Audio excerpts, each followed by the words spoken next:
नमस्कार, मी गीता स्पेशल रेसिपीजमध्ये आपल्या सगळ्यांचं मनपूर्वक स्वागत। तर मंडळी, आज मी तुम्हाला करून दाखवणार आहे सातारी style mutton with tandoor effect. म्हणजे सातार साईडला ज्या पद्धतीने वाटण वापरून मटण केलं जातं त्या वाटणाचा वापर करून मी मटण केलेलं आहे आणि त्याला तंदूर इफेक्ट दिल्यामुळे ते अगदी चुलीवर जसं मटण केलं जातं आणि त्याची जी चव असते ती चव या मटणाला आलेली आहे। अतिशय टेस्टी आणि चमचमीत अशी रेसिपी आहे। तर आता आपण लगेचच बघूया सातारी style mutton with tandoor effect कसं करायचं। तर मंडळी, आज मी तुम्हाला सातारी स्टाईल मटण करून दाखवणार आहे। त्यासाठी मी इथं अर्धा किलो मटण घेतलेलं आहे आणि स्वच्छ धुवून त्याला हळद आणि मीठ लावून मी अर्धा तास मॅरिनेशन करत ठेवलेलं आहे। आता आपण याच्या वाटणाची तयारी करून घेऊया।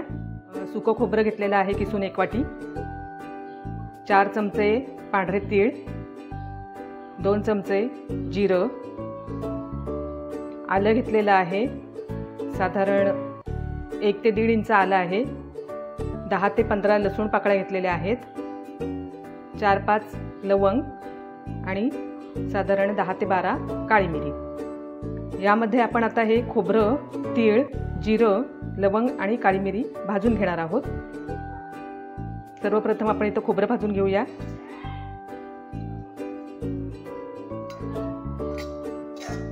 खोबरं आपलं छान भाजून झालेलं आहे, हे आता आपण काढून घेऊया। याच्यामध्ये आता आपण हे पांढरे तीळ, जिरं, लवंग आणि काळी मिरी हे अगदी आपण 2 ते 3 मिनिटं परतून घेणार आहोत, जास्त भाजायचं नाही।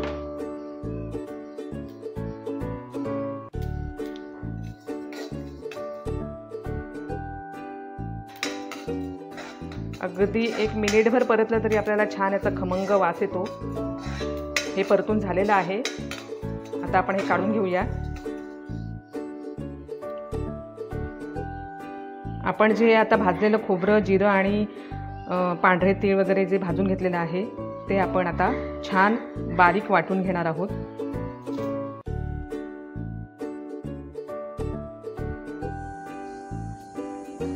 वाटण मी छान करून घेतलेलं आहे इथं। आता आपण सातारी मटण कसं करायचं ते बघूया। कढई तापत ठेवलेली आहे आणि याच्यामध्ये आपण आता तेल टाकून घेऊया। तेल साधारण मी 2 टेबलस्पून इथे टाकणार आहे।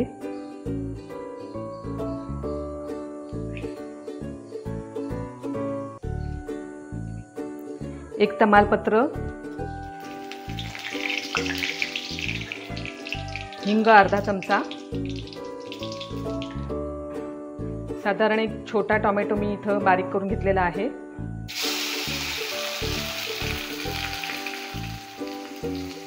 2 मध्यम आकाराचे कांदे छान बारीक करून घेतलेले आहेत। कांदा आणि टोमॅटो छान मऊ होण्यासाठी थोडं मीठ टाकणार आहे मी।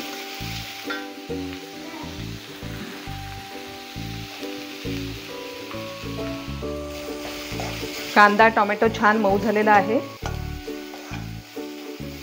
यामध्ये आता आपण हे वाटण टाकून घेणार आहोत।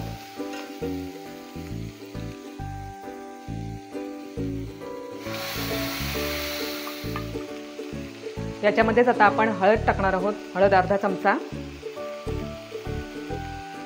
तिखट मी इथं 2 चमचे वापरलेलं आहे, तुम्ही तुमच्या तिखटाच्या आवडीनुसार वापरू शकता। वाटण छान परतून झालेलं आहे, आता आपण याच्यामध्ये मटण टाकूया जे आपण मॅरिनेट करत ठेवलं होतं।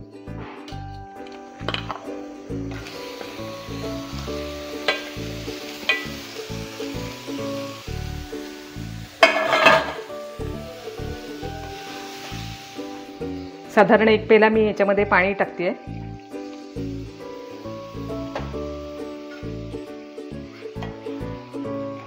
हे जास्त पातळ करायचं नाही आहे मटण, आपल्याला साधारण असं थपथपीत करायचं आहे। अजून 1 पेला मी याच्यामध्ये पाणी घालते आहे कारण आपलं मटण अजून शिजायचं आहे। यामध्ये आता गरम मसाला घालणार आहे। साधारण 1 चमचा मी गरम मसाला इथे घेतला आहे। चवीनुसार मीठ, मग अशी आपण कांद्यामध्ये मीठ घातलेलं आहे त्याच्यामुळे त्या अंदाजाने आपण आता हे मीठ घालून घेणार आहोत।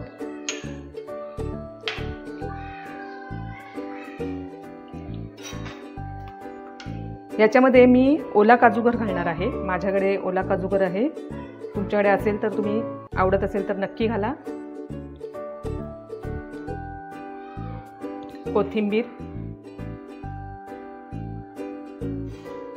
मटण शिजायला जरा वेळ लागतो त्यामुळे मी आता याच्यावरती ताट ठेवून त्याच्यावरती पाणी ठेवणार आहे आणि छान मध्यम गॅसवर मी हे मटण शिजवून घेणार आहे।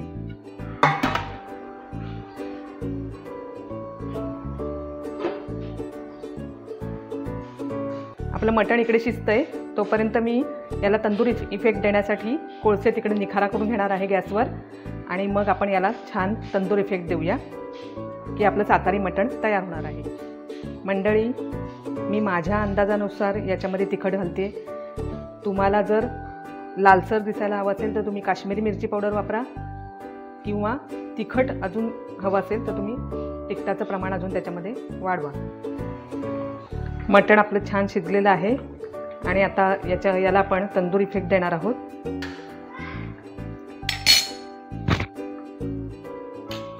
याच्यामध्ये एक वाटी ठेवून या वाटीमध्ये हे निखारे मी इथे ठेवलेले आहे त्याच्यामध्ये आता मी 1 चमचा तूप टाकते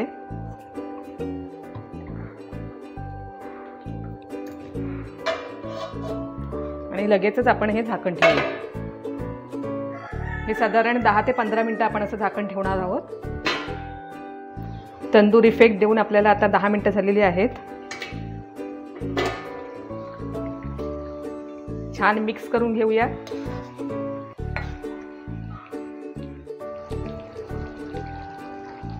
अशा प्रकारे आपलं सातारी style mutton with tandoor effect, अतिशय स्वादिष्ट अशी ही रेसिपी। हे मटण आपण भाकरीबरोबर, जिरा राईस बरोबर, चपाती बरोबर, कशाबरोबरही खाऊ शकतो। अतिशय छान लागतं, नक्की करून बघा, तुम्हाला नक्की आवडेल। चला तर मंडळी, भेटूया पुन्हा माझ्या नवीन स्पेशल रेसिपीसह गीताच स्पेशल रेसिपीजमध्ये। धन्यवाद।